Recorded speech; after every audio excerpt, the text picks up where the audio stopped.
Hey, what's up? Hello, everybody. Welcome to Roll Pod, an Alabama sports podcast from Bama 247. I am staff writer Cody Goodwin. Glad you guys are here today. We've got Brett Greenberg back with us, going to talk recruiting on today's podcast. We're going to take a final look at Alabama's 2024 class, a way too early look at maybe what to expect with 2025. But first, Brett, important to note on the recruiting calendar, we've officially hit a dead period. Dead period means athletes can't contact coaches. Coaches can't contact athletes. There's no visits. There's phone calls. There's no nothing, which means you get a break, right? Like here within, the next couple of weeks, right? Like you can kind of like take a step back, take a deep breath and relax a little bit, right? Or is that not how this works for you? A little bit. I've been kind of had the February 7th through 9th week kind of circled on my calendar for a little while. It's been kind of nonstop really since December signing day. You throw in December signing day, then I'm out in San Antonio for the All-American Bowl, stop by the Alabama Mississippi All-Star game, and then, some rather big news breaks in the beginning of January. And, as Cody knows, we've been pretty busy since then. I was looking, actually, it hasn't even been a month since he's been hired, which I can't even like wrap my head around. It feels like Saban retired 10 years ago. Like that's yeah, but I mean, a little bit of a break, but yeah, like you said in the opening too, it's 2025 class is kind of on the clock, and certainly is going to be a very every recruiting class is big, but this is going to be Caleb DeBoer and his new staff's first all of his hands on this, and his markings and his new staff is going to be all over this.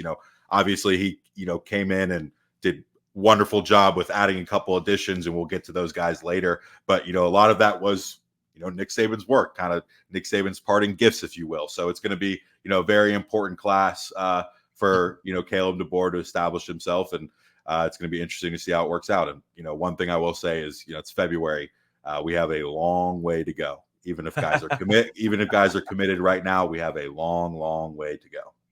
100%. Of the many things that happened when Nick Saban retired, you mentioned it too. Left Kalen DeBoer a very, very good 2024 recruiting class that's going to end up number 2 nationally behind only Georgia. And let's give the new coach some credit, right? There could have been a lot of defections out of this class or departures, and there were a couple, right? Julian Sayin, 5-star quarterback. He had enrolled, believe he was probably sitting in class when he found out the news. Or I guess he was in class earlier that day. They had a team meeting that afternoon. He has since left. He's now at Ohio State. Jameer Grimsley, 4-star athlete, was going to play cornerback. He has since left and is now on his way to Florida. But they basically replaced those guys with, 5-star receiver Ryan Williams. We'll touch on him in just a minute. 4-star edge defender Noah Carter, as well as local 3-star linebacker QB Reese. Side note, love that Alabama now has a linebacker whose name is QB. That's just excellent to me.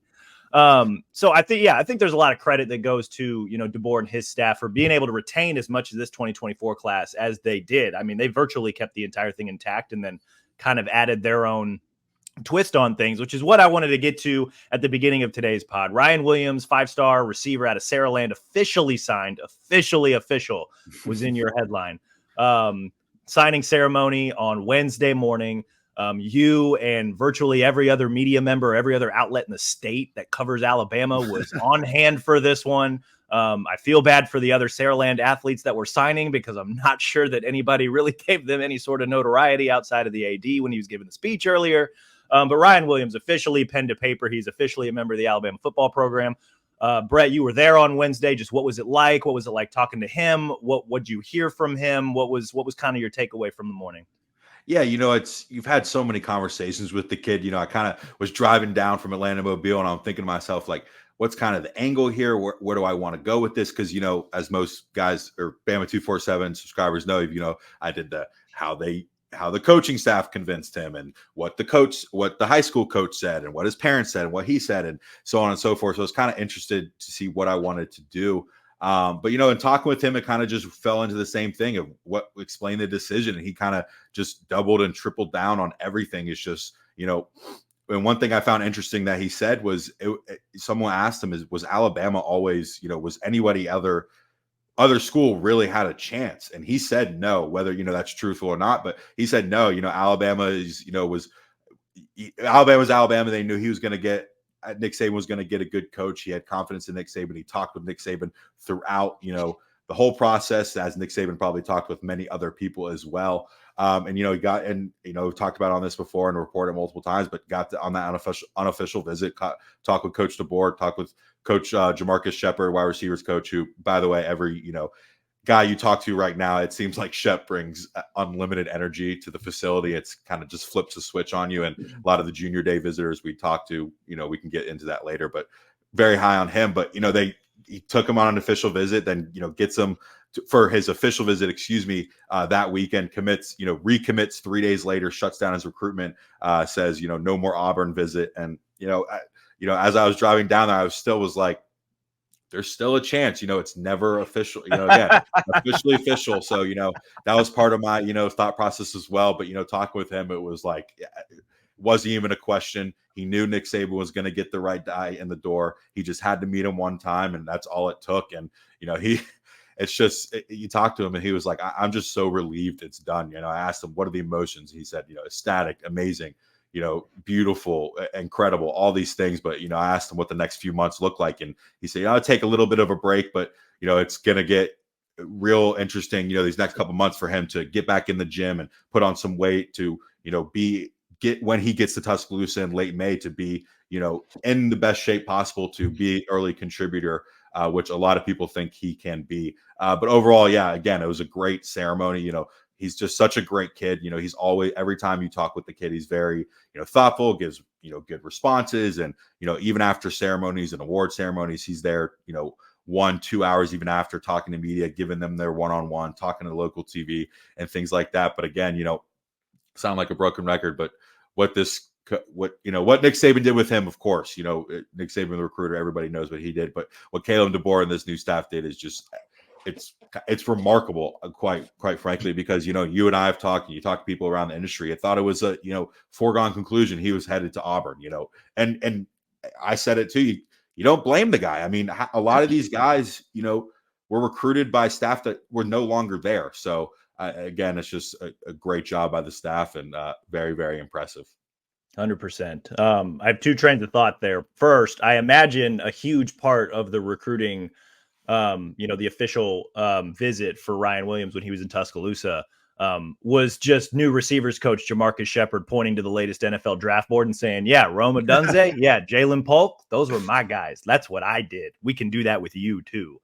And plus I'm sure he talked with Ryan Grubb too about Alabama's offense, where he could potentially fit, what he could potentially do. There's a lot of versatility, I think, with a guy like Ryan Williams, who you can put him in the slot, you can put him out wide.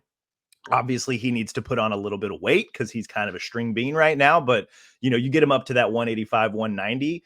That's where you can he could be kind of a queen on the chessboard type of thing, I think, for this specific offense, as long as the quarterback situation is figured out. And that's a different conversation for a different day. But two, I found it really interesting because Kalen DeBoer had made this comment when, he was announced and, went through the introductory press conference and everything, that Ryan Williams talked to Nick Saban about this. Like, what specifically did he say about the conversations that he had with Nick? Did he share any in-depth insight, or just one of those passing comments? Yeah, it's kind of more or less the passing comments. I think, maybe Nick Saban even gave Ryan Williams a little bit of media training along the way. He didn't really give too much insight to that. I just thought it was interesting. And I don't think it was very surprising, for me to hear that. I don't think it's surprising for Alabama fans to hear that. Caleb DeBoer talked about how Nick Saban was going to be, influential, and he's going to call him and do this and ask him to, for help in this area and how to do this and do whatever it may have been. I think he said it was 100% access or whatever it may have been. So it wasn't shocking, but certainly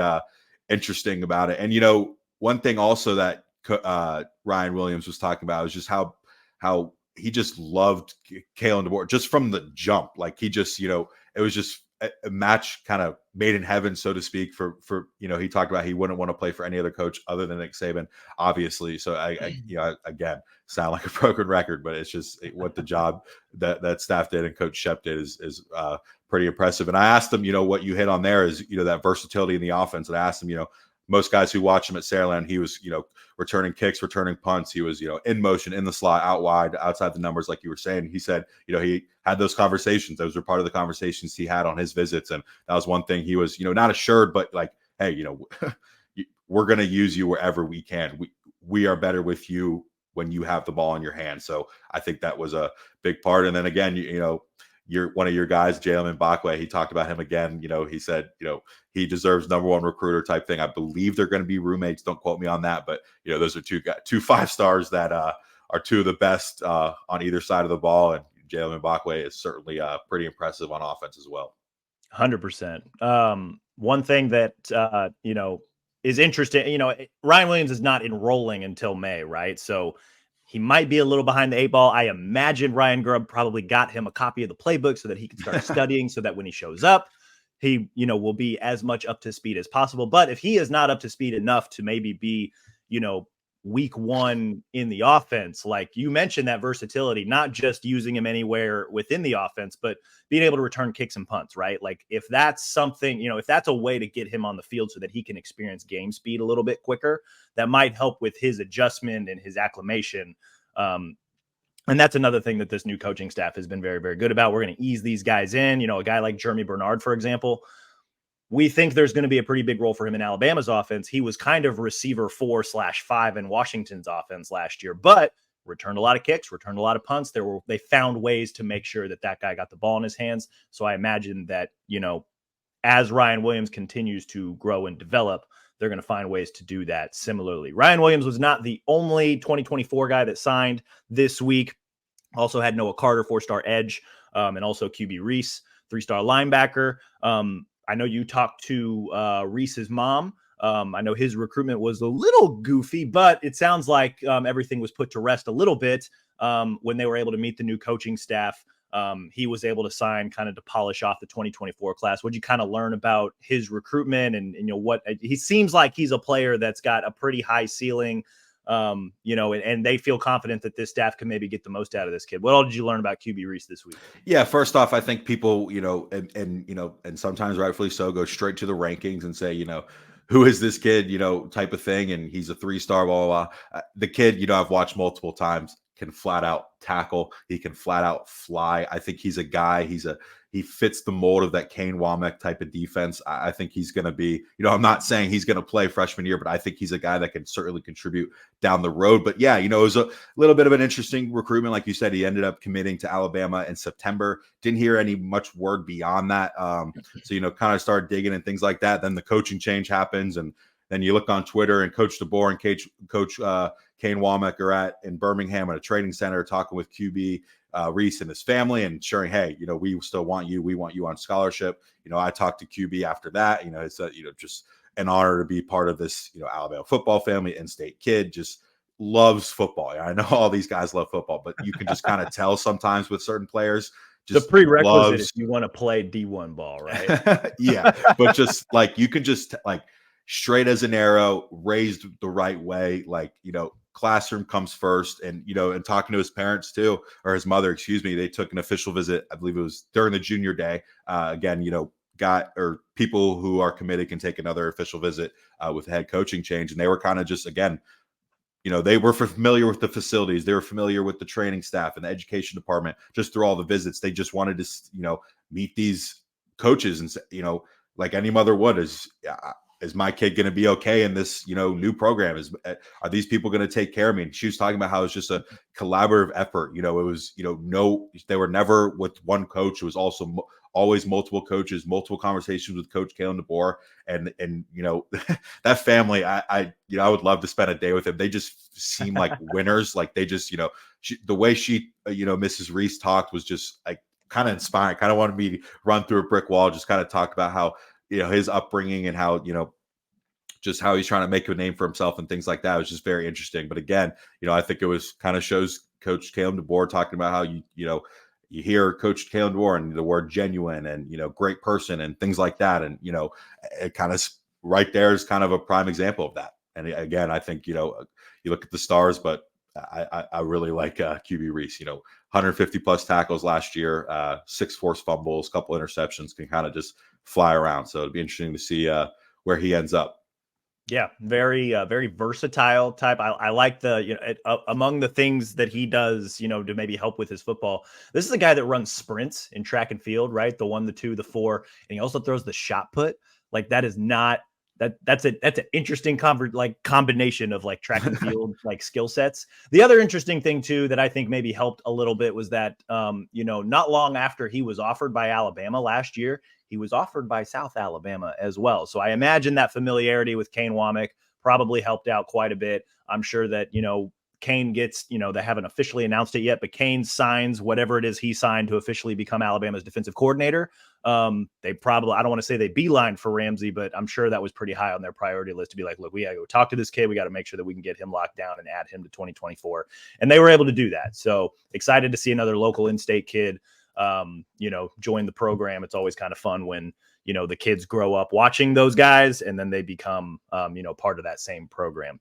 We're not going to rehash the entire 2024 class. We did that plenty in December, but I did kind of want to run through a few superlatives with you, Brett. Going to play a game here. Got a couple of different topics here. The only rule of this specific game is that we cannot repeat names. You and I can go back and forth here because I think I've watched enough film of these guys and I've read enough of your stuff to be somewhat familiar, maybe not as much of an expert as you.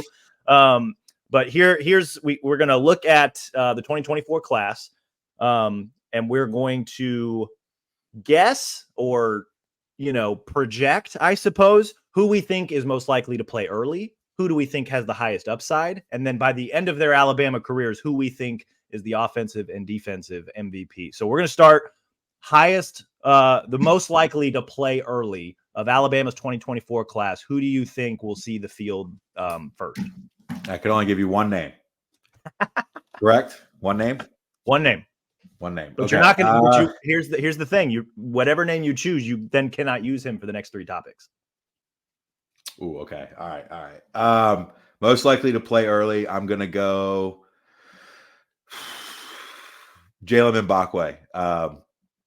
Number 2 cornerback in the country. You and I were talking about it a little bit before. You got to feel pretty good if you're a cornerback in that room. Certainly anytime you're a cornerback in Alabama, but with, some of the transfer portal losses, bringing in Jalen Mbakwe, Xavier Brown, Zay Mincy. I think Jalen Mbakwe is he's one of the best athletes in the country. I think he has an opportunity to make a difference on defense. And then, you and I were talking about Ryan Williams. I think he has an opportunity to play special teams and, maybe there's a chance at offense. He played quarterback his entire senior season and, was a state championship MVP.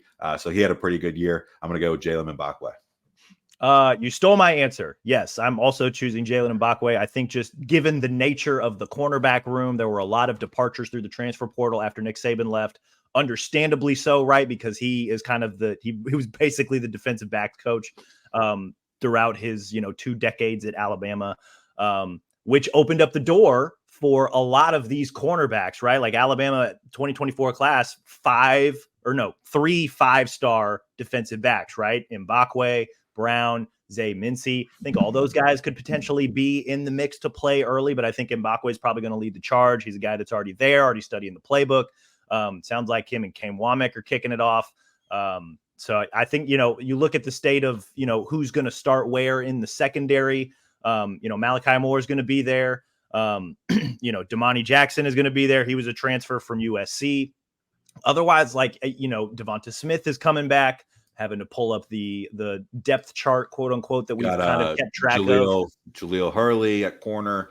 So here you go. Damani Jackson, Tony Mitchell, Jaleel Hurley, and then Mbakwe, Brown, and Mincy potentially. I think Mincy's probably trending more toward playing safety. But then you've got Malachi Moore, Devonta Smith, and then you've got Mincy, Hubbard, Peyton Woodyard, Red Morgan, Dre Kirk Jr. So I think there's a lot of opportunity there for a guy like Mbakwe to, I don't want to pencil him into the star position because I think he needs to put on a little extra weight potentially. But he's a guy that's versatile enough that he can do a few different things. And I think that's going to help him see the field earlier, whether that means he's going to be outside the numbers at corner, playing star, playing safety so that maybe more stays at star while they try to figure out the rest of the defense. I just think there's a lot of opportunity, and I'm going to pick the best athlete of the bunch to potentially fill in that role and take advantage of that opportunity. Who do we think has the highest upside? And we can't pick Mbakwe. I'll let you go answer first on this one. We'll go back and forth. Highest upside. I'm going to go Sterling Dixon. Edge defender, out of Spanish Fort. Believe he transferred in the midst of his high school career, so he played at a couple different schools. This is a guy that's also dealt with a few injuries throughout his career, which maybe gives you a little bit of hesitancy as he goes up to the collegiate level. But when he's healthy, he is holy shit productive. Like he just very, very good. I'm gonna see if I can find these numbers real quick. I remember writing them down. Just so I don't have them right in front of me, but I mean, this is a dude that like double-digit sacks, double-digit tackles for loss, triple-digit total tackles. Like this is a guy that was very versatile in the middle of the field. I know that's high school ball, and when you're the biggest, baddest dude on the field when playing, I think he was playing like lower class Alabama high school football before he went to Spanish Fort. You're obviously going to be the dude in a defense like that. I don't know if he can be the dude like that, but I think as long as he stays healthy and he continues to, improve, and, with Freddie Roach there and Kane Womack there helping, the defensive line. And I'm assuming Womack's going to help with the outside linebackers. He's an edge defender, so we don't know if he's going to have his hand in the dirt or if he's going to stand up and be another outside edge. I just think there's a lot that this kid can bring. I think he's a dude that could be very similar to a Braswell, where maybe he bides his time a little bit because the edge defender room is so full. But the moment he gets his opportunity, this could be a kid that breaks out and has a really, really big season. It might take some time. We may not see him immediately. But I really like what this kid could potentially bring. And, I think he could be, maybe not an all-time edge defender, but I think very, very productive when his time comes. I really like that pick, and I really like Sterling Dixon as a player as well. And, you mentioned his transfer in high school. Yeah, he was at Mobile Christian, a 3A school, and moves up to Spanish Fort as 6A, which is, obviously a better competition. And, one thing he was talking to me about too is when he was at Mobile Christian, he's the best player on the field more or less every week. Was playing D-line for Mobile Christian, that went over to Spanish Fort and, was still probably the best player on the field in most cases, but there's players that are close to him as well in that classification, and certainly on that Spanish Fort defense. So he played out of position a little bit at the beginning of his senior season, outside linebacker. So he was talking about how, at first it was, out of position, but then, he's getting that experience at both levels. So I think that's going to certainly pay off. So yeah, I really like that pick. I'm going to go someone on the offensive side of the ball. I'm going to go Rico Scott, summer enrollee. Of all the receivers that have come in, Ryan Williams, Jeremy Bernard comes in, Amari Jefferson, Arian Hampton, a couple other guys. I really like Rico Scott. Talking with him, he just kind of carries that, I don't know, Alabama mindset. It's just, he always talks about Alabama isn't for everyone. He with that coaching change, he didn't really waver. I think he's like a similar to, maybe a Kendrick Law or even a Jeremy Bernard, maybe not as versatile, but, very fast, quick twitch, can kind of play in the slot and kind of seems like that prototypical, maybe 3 or 4 receiver that can, contribute in a very big way in Caleb DeBoer and Ryan Grubb's offense. Yeah, no, I like that pick. Receivers, I know that there's a lot of people kind of worried about the receiver room right now, and I get it. There's, good players in a new offense, right? You got Kendrick Law, Kobe Prentice, Jalen Hale, who's very good this year. Emmanuel Henderson's still there. You're adding in Amari Jefferson, Aaron Hampton, Rico Scott, Jeremy Bernard's coming in through. Like, there's a lot of talent here. I wonder just how is Grubb, Shepard, DeBoer, how are they going to use the pieces, right? Isaiah Bond's gone now, so there's more, target share opportunity, I suppose, because he, led the team in targets this past season. Jermaine Burton's gone. Amar Niblack's gone. Like, those are the 3 top pass catchers for Alabama last year. So how do these new guys fit in? Could some of the young guys get some run early? The guys that are returning, what does an expanded role look like? I like that pick because Rico Scott's a guy, I don't know if he's going to play early, but I definitely think that he's the type of athlete that could very well thrive in an offense like this, which is exciting, right? Because that's, I feel like just with, and maybe it was, Nick Saban's comment during the initial signing day in December, Bubba Hampton's kind of a dog, man. Like, everybody kind of, not forgets, but it's like, hey, like, you got, Amari Jefferson's also in this class. Rico Scott's also in this class, right? Let's not forget about those dudes, even though Nick Saban gave, huge kudos to one of those guys. I like that Rico Scott pick. Okay. By the end of their Alabama career in the 2024 class, who do you think will be the offensive MVP? All right, I'm not going to go Ryan Williams because I'm going to try to challenge myself to go somewhere different. Whoa! Just you know, Whoa! I'm going to go somewhere outside of Ryan Williams here. I'm going to avoid the low hanging. I think I have a guess of where you're going, but I want to hear you say it. I'm going to go Caleb Odom. Yes. Another guy that I think is going to thrive in this offense. You know, a guy that may not play early, a guy that could play early. I don't know. You know, the tight end room is obviously, you know, pretty full, but of those guys, he's kind of the only downfield threat. You want me to read you the tight end room right now? Yeah. You got CJ Dupree, you got Robbie Oots, and then you've got Danny Lewis Jr., and then Ty Lockwood, and then our guy Caleb Odom, and then Jay Lindsey, who's basically Robbie Oots 2.0. So, like, plenty of opportunity for that dude to climb the ladder and get some playing time this year. Yeah, absolutely. And you know, I've talked about it countless times too. In high school, he lined up out wide. He was kind of a wide out for 4 years.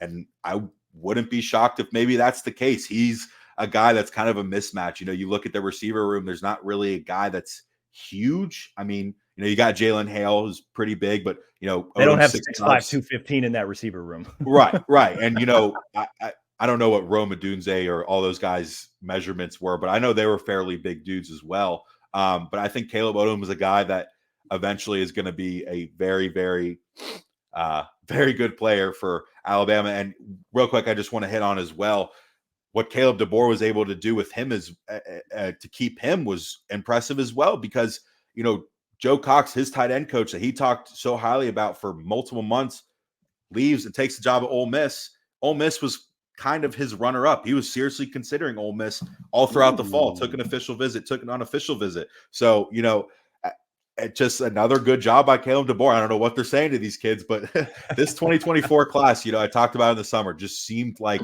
and talked about it at December sign day, you know, maybe not the highest ranked. I know they're number 2 and we're saying not the highest ranked, but just have that mindset and just grit. It just seems like, hey, I'm, you know, Alabama's Alabama. I'm staying here. You know, let's go type of thing. So I'm going Caleb Odom. I like that. I'm going to not pick Ryan Williams too, because I feel like that's the low hanging fruit. And I'm going to go with Kevin Riley, running back out of Tuscaloosa County, right up the road here in Northport. I just think this is a really cool story. A kid that literally grew up in the shadow of Bryant-Denny Stadium. He was a signing day flip, right? Like, he was dead set on going to Miami, was going to be part of that fantastic recruiting class. And then Nick Saban pulled a rabbit out of his hat, was able to flip him on signing day back in December. You know, and then, you know, combination of probably DeBoer, Grubb, and running backs coach Robert Gillespie sticks it out. He says, hey, like, I'm staying here. I'm going to go here. This is probably the place where I've wanted to go all along. You know, he's in a pretty crowded running back room. Justice Haynes, Jam Miller, Richard Young. There's also Daniel Hill in this 2024 class. But I think Kevin Riley's one of those dudes where, you know, I don't want to sit here and project and guess that, you know, this guy's a 4-year player, this guy's a 3-year player, this guy will play for 5, whatever the case may be. I think Kevin Riley's got an opportunity to, you know, maybe have a Roydell Williams-like career arc where he sticks out 4 or 5 years, but maybe a little bit more productive. No offense, Roydell, great player, great quote, awesome to talk to. I just think it would be really, really cool for a guy like Kevin Riley, a hometown kid, to become that bell cow back his junior and senior year and really, you know, kind of be a focal point in the offense. I think that would just be a really cool story. I think he's talented enough to do that. Obviously, 4-star kid, you know, top 100, you know, top 150 running back, number 9 overall running back in the country.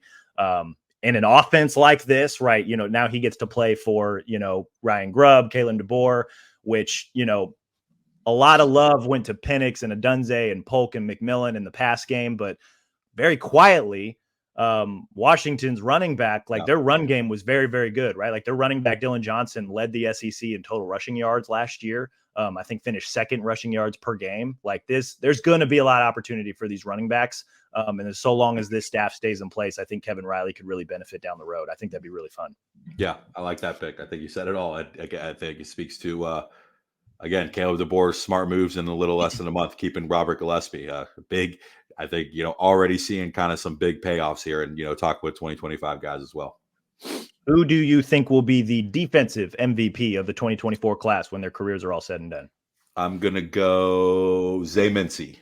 That's Ooh, still okay. available, right? That's still available, right? He's still available. All right, I'm going Zay Mincy. You talk to these 247 sports analysts and these scouting guys and kind of just oohing and on over this guy. I was in the at the All American Bowl for check-in where they do their measurements, and he's getting his height and weight, and he's getting his hand measurement, he's getting his arm measurement, and these guys who've been around forever are just kind of jaws to the floor, just like this guy's got arms and hands of a edge rusher or offensive tackle. I mean, he's just kind of an athletic freak. And you hit on it a little bit earlier about is he going to play safety? Is he going to play corner? One, that's a great problem to have. Two, I think it speaks to his athleticism. I kind of I don't know. I keep seeing comparisons and kind of see it to Terrion Arnold. I don't know if you've seen any tape on Zay Mincy. I know you're a big Terrion Arnold guy. I don't know if you can kind of it's funny. I just confirm nor deny that. I just pulled up his 247 profile and I scrolled down to to the scouting report. Shout out to Andrew Ivins right there at the top. Comparison Terrion Arnold.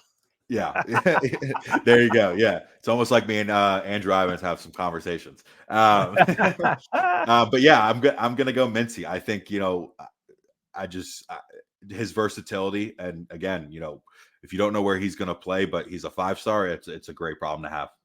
Yeah, no, I mean, anytime you can get a safety who can cover like a corner, like that is, you talk about queens on the chessboard. Like that is a guy who, a lot of opportunity, I think, to play early. He's in that mix just as much as Jalen Mbakwe, I would guess. And big physical, can hit, played in South 6'2", Florida. 190? Yeah, big boy.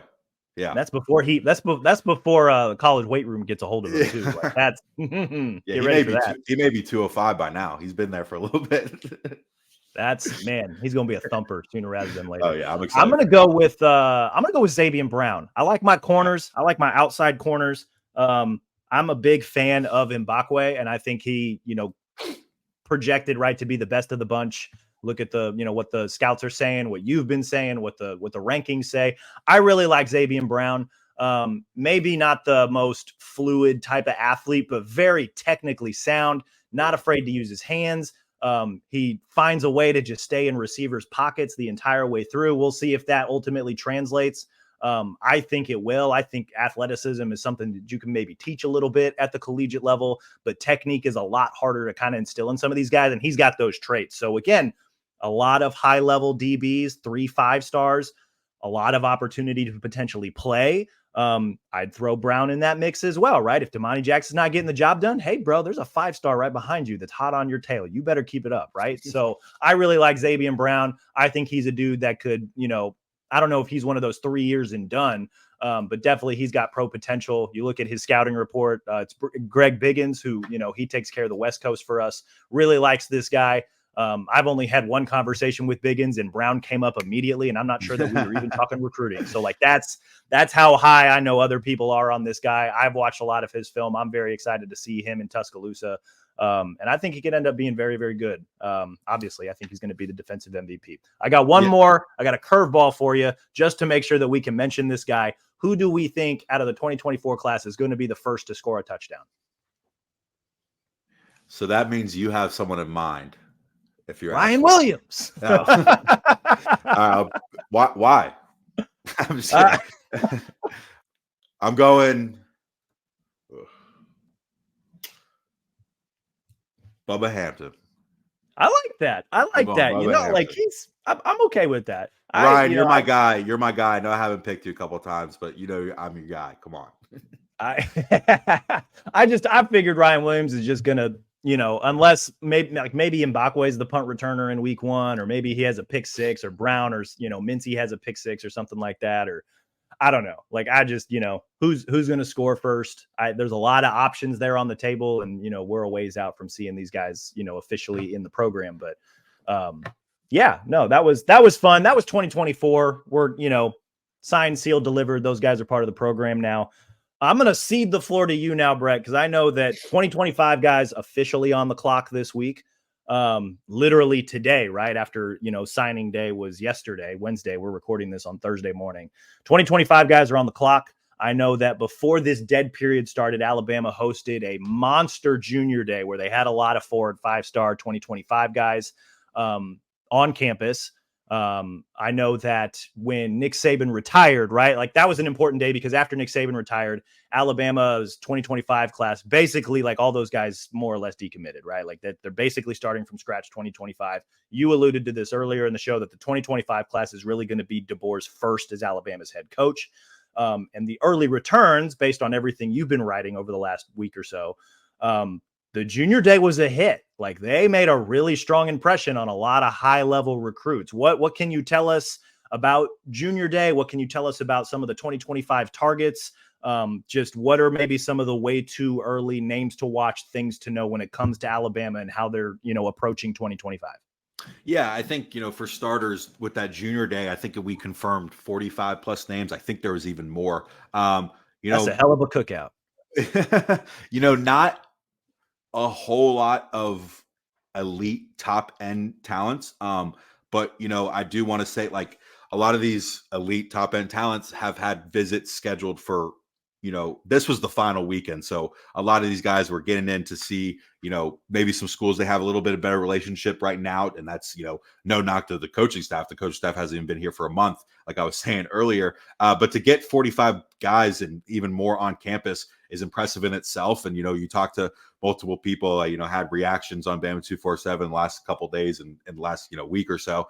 The early returns are extremely, extremely positive. I know got a couple questions on the board and a couple, emails about, why isn't there a commitment and things like that. And I put on the board, before the weekend, I said, of the, let's say 45 guys were there, 35 of them were meeting the staff for the first time. And, 25 of them were on campus for the first time. I didn't expect anybody to commit. I think if we did see a commitment, I would have been very shocked, and it would have been another testament to Caleb DeBoer. But I didn't expect to see any commitments, and I wasn't surprised that Alabama didn't have any commitments. I think this was about, just meeting these kids. You talk to these recruits, and what was the conversation like? And most of them are like, it wasn't even football, man. It was, not where you from, but like, what's your background?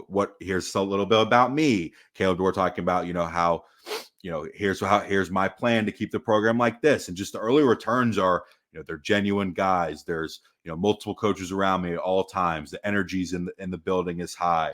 And one thing I thought was very interesting as well, and I think a big topic, and probably a lot of Alabama fan circle is, how would Caleb DeBoer kind of handle the transition with Nick Saban in the recruiting space? And a lot of them, tell me, would go like, Caleb DeBoer, of course, acknowledges Nick Saban and acknowledges his presence and the history and the tradition, but also, at the same time made it clear, like, I'm Caleb DeBoer. I'm not going to try, I'm going to try to take after some of the things Nick Saban did, because obviously it's successful, but I'm Caleb DeBoer. And talking with Ryan Williams too, he was like, if he was like very clearly trying to act like Nick Saban and act like someone he wasn't, it would just been a turnoff. And these kids can see that. When he's genuine and acting like himself, these kids can see that. So the early returns have been extremely positive. I think it was very important to get a couple of these guys on campus before the dead period.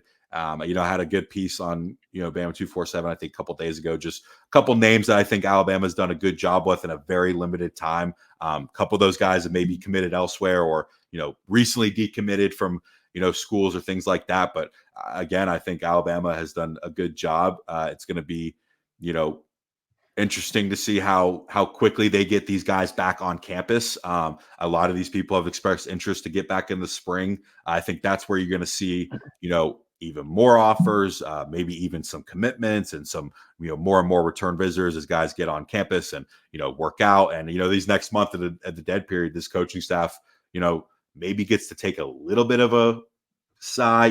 Maybe Caleb DeBoer gets to go to Seattle for the first time in 3 weeks. But there's going to be a lot of film watching. There's going to be a lot of new offers be handed out. Coaches can still talk to high school coaches and things like that. So over the next month, I think the big board, so to speak, is going to really kind of show itself. I know I was talking with Rodak about it. I had like a whole, series of, each position, big board type of thing that I was going to kind of kick off soon after, the college football playoff. And that obviously got a little mixed up in the Nick Saban retirement. So I'm going to start that, probably in March. just once we get a kind of a more general sense of, who's seriously considering Alabama and, who's Alabama's, who's really a committable offer type of thing. But, one thing I've talked about too is, talk with experts, this staff is not, offering 10 running backs at a time. Like if you're getting an offer, it is committable. We want you type of thing. And one thing Courtney Morgan talked about in the athletic interview, which is just great. We put it on the board. He was like, if you're an in-state kid and we're offering you, like, we want you. We are not, like, we're not going to put ourselves in position to not take you. And he talked about, I think he said, not exact quote, but it could have like extended ramifications if you, kind of screw up a recruitment in state, with high schools. So overall, I think they've done a good job and, continuing to get reactions and things like that. And I know I'm rambling right now, but you mentioned, the 2025 decommitments I talked about on the board immediately. Not surprising. You don't blame the kids. Take a step back. Again, a lot of these guys that were there, like for instance, Jamie French, his lead recruiter is Travaris Robinson and Holman Wiggins. He's gone. The head coach is Nick Saban. He's gone. He doesn't know anybody in the building. You don't blame the kid. The kid's 15, 16 years old and a highly sought after recruit. Take a step back. And, and this coaching staff has continued to be in contact with all these guys. Not to say they're in good position or anything like that, still getting a bunch of thoughts. And it'll be very telling if they get some visits, back to Alabama soon. But, it wasn't surprising to see these guys decommit. And two guys that did stay on is Miles Johnson, linebacker.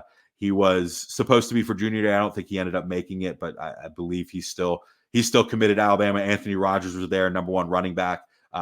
Love Coach Kalen DeBoer, loves Coach G. Coach Gillespie, again, another great move by DeBoer to keep him on staff. But yeah, I think Anthony Rogers really loves the staff, and to keep him a hold is going to be good and kind of the anchor of the class. And was talking with Ryan Williams. I'm like, you were a very vocal recruiter. Mbakwe is a vocal recruiter for you. Like, does it kind of flip the switch? Are you recruiting now? He goes, yeah, I had the number one class in 2025. We're getting it back. So I thought that was pretty funny. I think Ryan kind of just carries that kind of, I don't know, presence around him. It's just always funny kid making jokes. But yeah, early returns have been good. And I could go on and talk about each and every kid, but, go to Bama 247, have great conversations with a lot of kids, and, going to have continued things coming out with some conversations with Micah DeBose, Antonio Coleman, which from the road earlier this week. So looking forward to it. And then as well, I just want to hit on one thing as well with the 2024 class. Final note, I'll have something out hopefully today, just kind of introducing just the full class, kind of a, profile of each signee. So looking forward to that, kind of putting a final bow on that and pushing it to the side and moving to 2025. Yeah. Like you mentioned at the top of the show, 2025, literally a whole year for this coaching staff to figure out what the class looks like, for these kids to make, obviously massive decisions. To give you an idea of how far away that is, if you look at 247's current team rankings for 2025 recruiting class, a time-honored tradition that Notre Dame is currently number one here in the month of February. We'll see if that holds. I think teams like LSU, Clemson, Ohio State, Oklahoma, who are currently 2, 3, 4, 5, maybe a little bit more staying power, but still plenty of time for Alabama to catch up. And we'll, circle back after probably a swing of commitments come through in the spring and summer to double check on the 2025 class. A lot of time left for the staff to get this one together. I keep saying final note, but final note.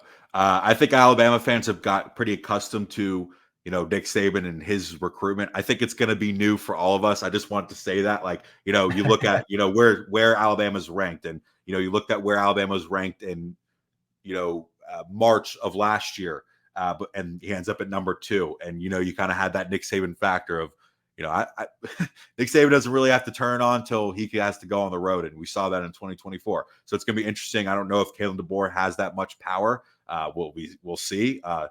Has shown signs of it, obviously, with Ryan Williams, and it'll be very interesting to see. So it's going to be an interesting dynamic just to see if they go, load up on the class in June like, Kirby Smart and Georgia did last year, or they take a slow approach and take slower evaluations and, take more serious time to, offer these kids and, take that, we're the University of Alabama. If we want you, we're going to have you type of thing. It'll be interesting to see it all unfold. We're going to obviously have Brett on top of that, but, dead periods here. Hopefully he will get a chance to catch his breath and take a little bit of a break as well. Brett, thank you again so much for coming on and recapping 2024 and taking a way too early look at 2025.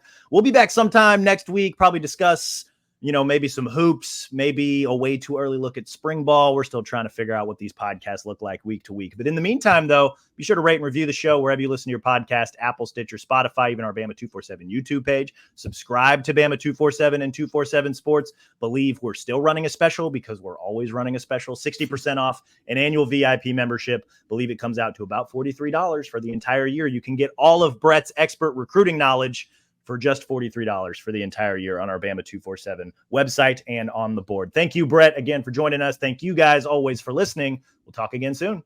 See you guys.